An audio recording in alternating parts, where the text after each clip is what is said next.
सादर जय सिया राम। आजकल यूट्यूब पर एक अलग सा ट्रेंड चल गया है। कुछ ऐसे व्यक्तित्व सामने निकल निकल कर के आते हैं जो आपके बिना बताए आपका पूरा परिचय लिख देंगे। कुछ यहाँ तक कि आपके जेब में कौन से नोट हैं उनका नंबर तक बता देंगे। और एक कुछ ऐसे अनजाने रहस्य भी आपके बता देंगे जो आपके सिवा कोई नहीं जानता है। और इनको देख कर के लोग चमत्कार समझते हैं।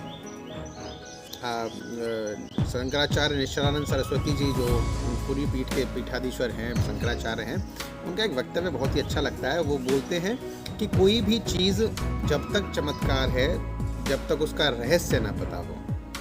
अगर किसी भी चमत्कार का रहस्य पता चल जाए तो वो चमत्कार नहीं रहती, फिर वो विद्या बन जाती है। तो ऐसी ही विद्याओं के ज़रिए अतीत को बता पाना बहुत ही आसान है, बहुत ही संभव है, बताया जा सकता है। और लेकिन भविष्य की गणना करना ये निरर्थक है। भविष्य की गणना नहीं की जा सकती।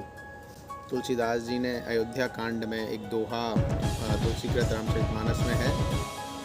ये उस प्रसंग की बात है जिस प्रसंग में गुरु वशिष्ठ जी राजा भरत को समझा रहे होते हैं। उनकी मृत्यु के पश्चात जब भरत जी आते हैं अयोध्या में तो उनको समझाते समझाते वो बोलते हैं, भरत सुनो सुन भरत भावी प्रबल, बिलख कहूँ मुनिनाथ, हानि लाभ जीवन मरण, यश अपयश विधि हाथ। 6 चीज़ों पर केवल विधि का मतलब यहाँ या तो अगर मैं विजय कौशल जी महाराज की बात करूँ तो उनके अनुसार विधि का मतलब है वो प्रक्रिया। और अगर मैं अपने मत के अनुसार कहूँ तो मेरा मत क्या, मैंने भी कहीं ना कहीं से सुना ही है, विधि का मतलब है प्रकृति या सृष्टि या परमात्मा। तो ये 6 चीज़ें परमात्मा के हाथ में है। कौन कौन सी? हानि, लाभ, जीवन, मरण, यश और अपयश। ये 6 चीज़ें केवल परमात्मा के हाथ में है।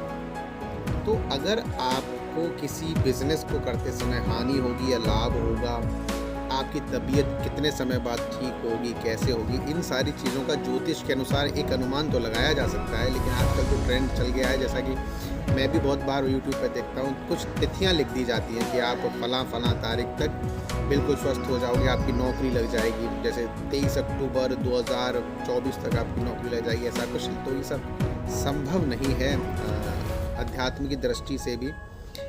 हाँ, अतीत को बता पाना आसान है कुछ शक्तियों के, जैसे कुछ सिद्धियों में। जैसे एक सबसे ज़्यादा प्रचलित अभी जो सुनने में आती है, कर्ण पिशाचनी, कुछ याक्षणियाँ होती हैं। तो ये सारी सिद्धियाँ हैं, हमारे शास्त्रों में दी गई हैं।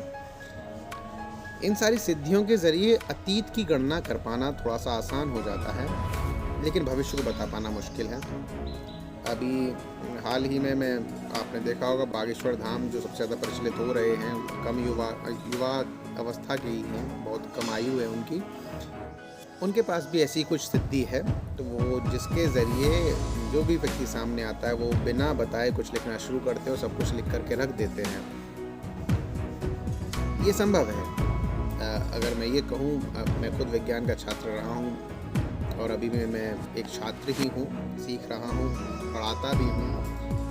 तो अगर ये कहूँ मैं कि ये संभव नहीं है तो ये थोड़ा सा ठीक नहीं होगा, क्योंकि रिद्धियों सिद्धियों के ज़रिए हमारे वेद शास्त्रों में बहुत सारी ऐसी चीज़ें दी गई हैं जिनकी गणना प्रकृति के ही कुछ आयामों को देख करके की जाती है। तो ये संभव है। वैज्ञानिक भी इसको अब जैसे कि अभी एक ABP न्यूज़ वाले कोई एंकर साहब पहुँच गए थे बागेश्वर धाम में, उनका सब कुछ बता दिया उन्होंने, एक पंडोखर धाम है। लेकिन वही बात फिर से, इसे चमत्कार की तरह प्रस्तुत करना गलत है। ये कोई चमत्कार नहीं है, ये ईश्वर की कृपा है उनके ऊपर। बोलते भी हैं वो बार बार कि हमारे ऊपर ईश्वर की कृपा है, हमारे पूर्वजों की कृपा है। लेकिन अगर हम इसे चमत्कार समझ कर के और बहुत आगे तक चले जाएंगे इन सारी चीज़ों को देख करके, तो हम भटक जाएंगे अपने मार्ग से।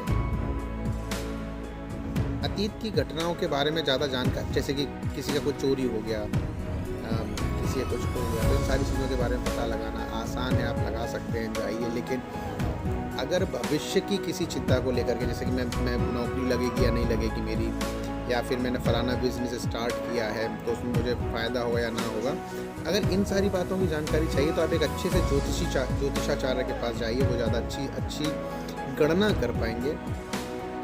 और एक अगर मैं बोलूँ कि बिल्कुल गारंटी ले लेना किसी भी चीज़ की कि ये संभव होगा या नहीं, ये थोड़ा-सा ठीक नहीं होता।